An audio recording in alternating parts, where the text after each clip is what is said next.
নবাবগঞ্জে কোনো village politics চলবে না।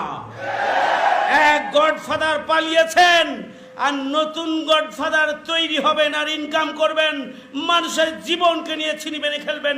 তা আমরা হতে দেব না, তা আমরা বরদাস্ত করব না। ভিলেজ পলিটিক্সের নামে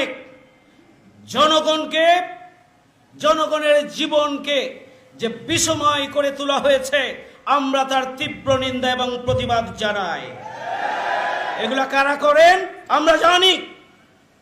আপনারা এখান থেকে ব্যবসা করেন, আমরা সেটাও জানি।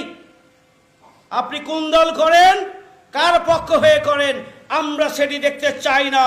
চাঁপাইনবাবগঞ্জের একজন মানুষ হিসেবে আজকে পরিষ্কার করে বলতে চাই, চাঁপাইনবাবগঞ্জে সন্ত্রাস সৃষ্টি করার জন্য আপনারা চাঁদাবাজি করবেন, ব্যবসা করবেন, সন্ত্রাস সৃষ্টি করবেন, মানুষের জীবন দিয়ে খেলবেন, তার হতে দেওয়া হবে না।